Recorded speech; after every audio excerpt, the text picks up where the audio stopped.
Okey, Ya. kita ni akan memulakan segmen tazkirah kita pada pagi ini. Sempat juga kita berbual mengenai dengan tajuk yang kita bawakan, itu korban dan juga fadilatnya. Ya, sesuai dengan kita menyambut Hari Raya Aidiladha, dan kita ingin juga ingin mengetahui ya, untuk lebih mendalam lagi secara rincinya korban dan juga fadilatnya. Jadi kita jemput ke studio Rampai Pagi pada pagi ini. Kita bersama dengan iaitu Yang Mulia Ustaz Pengiran Haji Muhammad Ridwan bin Pengiran Haji Badaruddin. Bersama kita pada pagi ini Auda. Assalamualaikum Ustaz. Assalamualaikum warahmatullahi wabarakatuh. Ya, apa khabar Ustaz? Baik, alhamdulillah. Selamat Hari Raya. Selamat Hari Raya Aidiladha. Ya. Jadi korban dan fadilatnya. Ya. Ya. Sebagai mukaddimahnya kami serahkan kepada Yang Mulia Ustaz. Silakan. Terima kasih Is dan Atul. Assalamualaikum warahmatullahi wabarakatuh. Bismillahirrahmanirrahim. Alhamdulillahirabbil alamin. Wa bihi nasta'in ala umurid dunya waddin. Wassalatu wassalamu ala asyrafil anbiya wal mursalin sayyidina Muhammad wa ala alihi washabbihi ajma'in. Yang saya muliakan Is dan Atul, para penonton muslimin dan muslimat yang dirahmati Allah. Alhamdulillah pada ketika ini tadi sudah berada di 11 Zulhijjah. Kemarin tadi meraihkan Hari Raya Aidil Adha, bersembahyang sunat Aidil Adha, dan pada hari ini adalah hari tasyrik. Tadi sebut hari tasyrik iaitu 11, 12 dan 13. Yang mana pada hari tersebut disunatkan untuk kita ni menyembelih korban. Kalau tadi buat perbandingan Hari Raya Aidil Fitri dan Aidil Adha ni, ada dua perbandingan yang ketara lah. Kalau Aidil Fitri biasanya kita ni memang meriahnya tu luar biasa. Persiapan untuk hari raya, sudah tu buat persiapan rumah, sudah tu menyediakan makanan, juadah apa untuk hari raya tu. Tapi berbanding dengan Aidil Adha ni lain sedikit. Meriahnya tu baik juga semenjak ni kita ni meriahnya tu ketara lah. Kalau tadi melihat berita tu kan, kalau sempena hari Aidil Adha dan hari tasyrik itu pada tahun-tahun sebelum ini tadi melihat berita tu pasal orang menyembelih banyak. Jadi meriahnya di sana. Tadi melihat dari start 10 Zulhijjah berterusanlah sehinggalah hari sebelum maghrib pada hari tasyrik iaitu 13 Zulhijjah. Itulah tadi lihat kemeriahan itu. Untuk kemeriahan Aidil Adha ni untuk membuat persiapan makanan dan minuman dah pulang tu. Jaranglah. Mungkin ada orang membuat juga dari kalangan keluarga. Tetapi kalau tadi lihat dari segi kementerian-kementerian, jabatan-jabatan, kampung-kampung, dan ada juga orang persendirian yang membuat majlis korban ni. Kerana mungkin tani lihat kesedaran daripada orang Ketanah itu juga. Karena tani lihat juga dan kebanyakan orang Ketanah mampu sebenarnya untuk membuat korban ini sebenarnya. Sebab itu korban ini kalau tani lihat adalah menyembelih binatang ternakan, iaitu seperti kambing, lembu, kerbau dan juga unta. Dan hukumnya adalah sunat muakkadah, jadi sunat dituntut. Sekalipun dia sunat, tetapi apabila tidak dilakukan, dilaksanakan, dah menjadi hukumnya makruh. Kita ni mampu, tapi kita tidak melakukan, hukumnya makruh. Tapi tidaklah sampai ia menjadi haram. Tidak sampai menjadi haram. Dan juga kalau yang dah mampu juga, untuk ia ada mampu, tapi tidak melaksanakannya, tidaklah sampai ia qada lah untuk dibuat lagi untuk tahun depan. Itulah anunya.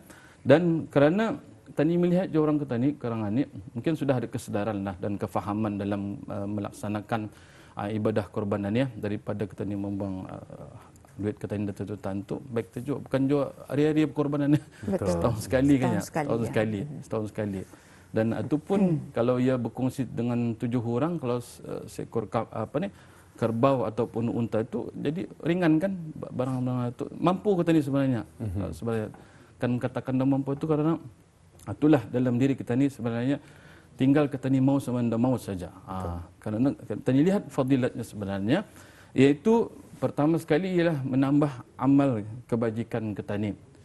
Banyak sebenarnya ibadat-ibadat yang mungkin fardu dan sunat juga, dan ini adalah tambahan untuk kita ni menambahkan lagi amal kebajikan kita ni, dan ibadat tersebut, ibadat kurban ini hanya terjadi pada bulan Zulhijjah dan setahun sekali saja, dan kelebihannya itu dikuatkan lagi dengan sabda baginda Rasulullah sallallahu alaihi wasallam, al-udhiyatu li sahibiha bi kulli sya'aratin hasanah, yang maksudnya orang yang berkorban itu akan dikurniakan bagi setiap bulu binatang korbannya itu adalah kebajikan, satu kebajikan.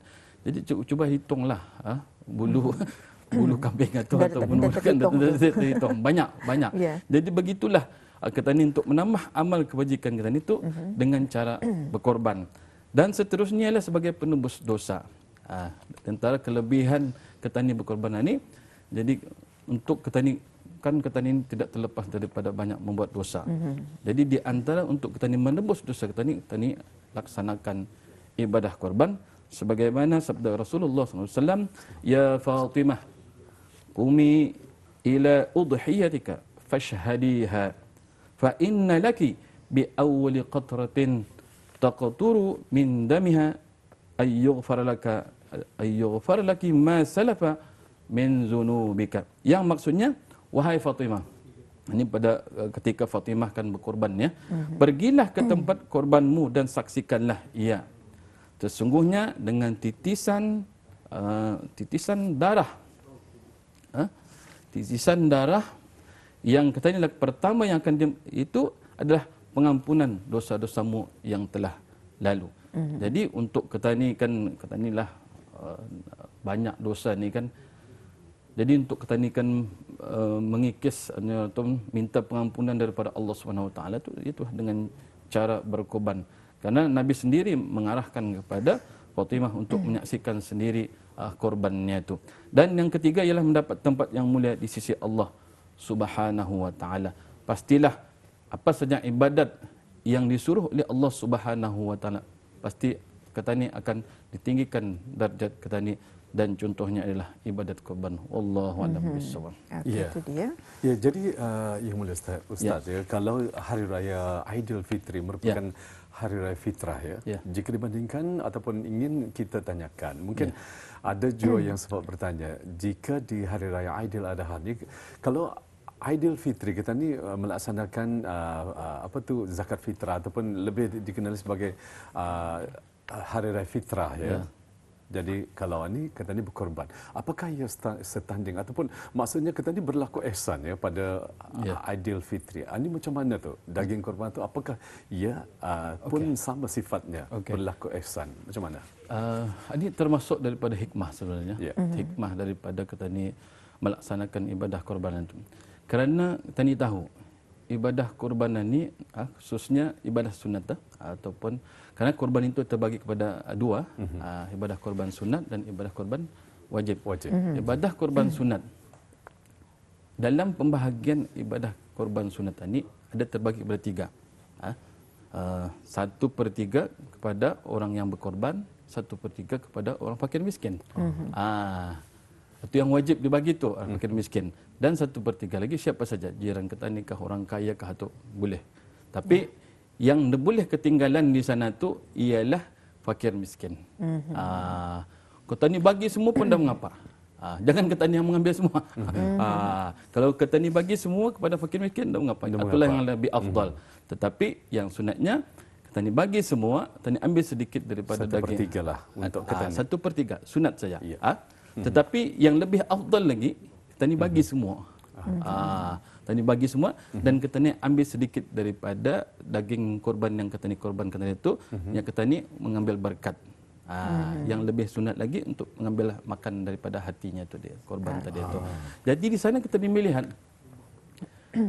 kalau terlihatlah orang fakir miskin ini ya, kalau makan daging ini dapat dihitung kali ya. Dapat dihitung berapa kali makan daging. Betul. Berapa kali makan daging. Kalau ketani berapa kali makan daging? Setiap hari. Setiap hari. Dan kadang-kadang kelenguannya katanya. Betul. Kalau daging saja. Dalam kata ni kadang-kadang kalau tani keluar negeri juga, hari-hari tu banyak sediakan daging saja. Kelenguannya kata ni. Tapi orang fakir miskin bila daging itu dibagi, wallah. Kata ni lihat keceriaan itu. Sekarang sanggup sampai agak tempat masjid ini, agak tempat ini. Kesian kan? Kalau lihat anu tadi jo ni ke sana jo. Ni kemari lagi. Jadi rasanya kan untuk mengumpulkan dagingnya tu, daging apa ni? Daging kurban itu macam tu tah. Kalau kita ni ndak kali. Ndak kata ni berkarya kan ke kampung Amerika Sengkurung kah ke Muara kah ke mana. Ndak sanggup. Cukup tah apa yang kena korbankan itu tah yang tadi kaya kita diterima kaya. Kan mencari-cari itu tanda ada tu. Jadi di sana kita melihat hikmah daripada ibadah kurban ini dah menggembirakan fakir miskin itu sendiri, dan tadi lihat di sana juga kalau ini baru pahala juga katanya membagikan kegembiraan kepada fakir miskin itu khususnya tadi. Okey. Jadi bagaimana kalau kita ni ada lagi pertanyaan yang ingin kita tanyakan mengenai ibadah korban dan fadilatnya. Jadi kita ni berehat seketika kembali selepas ini nanti.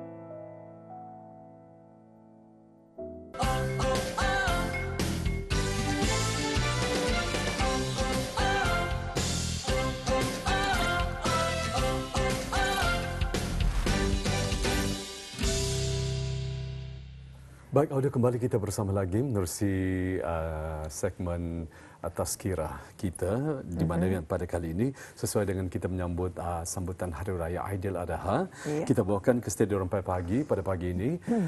Tajuknya korban dan fadilatnya, itu bersama dengan tetamu kita yang mulia Ustaz Pengiran Haji Muhammad Ridwan bin Pengiran Haji Badarudin. Seperti apa yang kita kongsikan bersama tadi Ustaz Imam Dasrono. Jadi Atul pula yang ingin bertanyakan sesuatu. Tadi hikmah yang kita diketahui baru satu tu Ustaz. Mungkin ada lagi yang ingin dikongsikan mengenai dengan hikmah kata ni melaksanakan ibadah korban ini. Silakan Ustaz. Terima kasih. Kalau kita melihat lagi hikmahnya, tadi sudah tu memberikan kegembiraan kepada fakir miskin. Dan yang seterusnya lah sebagai tanda taat tadi sebenarnya. Pensyariatan ibadah korban ini tadi tahu ceritanya dulu sebelum Nabi lahir Nabi Muhammad sudah terjadi kisah ini ketika Nabi Ibrahim diarahkan ataupun disuruh untuk menyembelih anaknya tu, itu memang cerita tu famous lah. Jadi kalau anda rasa taat sebenarnya kan dilawan bah. Macam Nabi Ibrahim itu diarah, ia lama sudah mendapat anak. Itu dapat anak sudah tu dewasa sedikit untuk dikorbankan. Ya. Apa rasa kata ni sebenarnya? Jadi di sana tu ada rasa tapi di dalam dialog antara dua beranak itu kata anaknya, buatlah apa yang sudah diarahkan itunya. Jadi indah ada rasa macam kan mantai.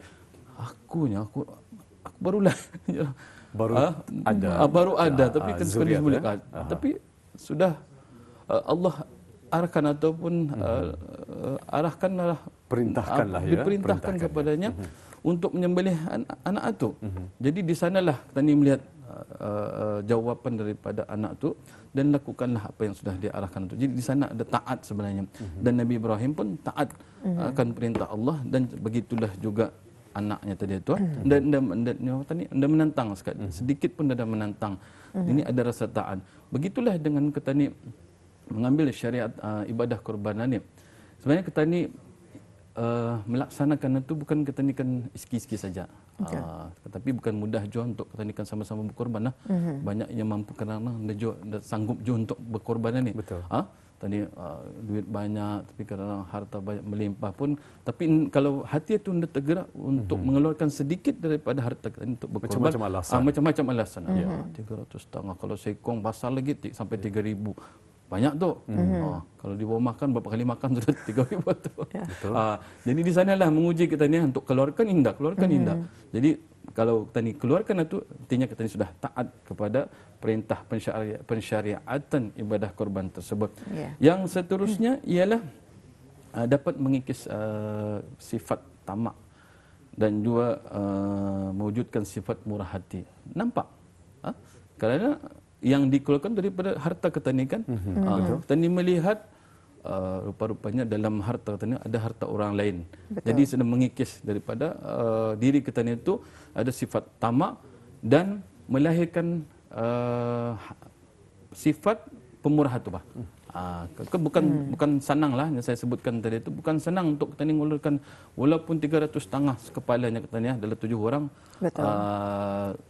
Sekepala 300, ada yang 400 satu, tertakluklah kepada besar binatang ternakan yang akan disembelih itu. Jadi di sana tu melihat tani mengeluarkan harta tani, mengikis rasa sifat tamak dan juga melahirkan rasa sifat pemurah ketani. Dan juga yang seterusnya ialah melahirkan rasa kesyukuran. Itu yang penting juga, kesyukuran. Jadi syukurlah harta ada ni. Jadi mengapa indah ketani keluarkan sedikit untuk melaksanakan ibadah korban. Ya. Jadi bila kita bercakap mengenai dengan bab ibadah korbanan ni, daging korbanan ni sebelumnya sudah disembelih, dinyorongkan ni, dilapah-lapah, dibagi-bagi dan sebagainya. Jadi bagi mereka yang ditugaskan untuk membagi-bagikan daging, mengarang-arang dan sebagainya, Ustaz.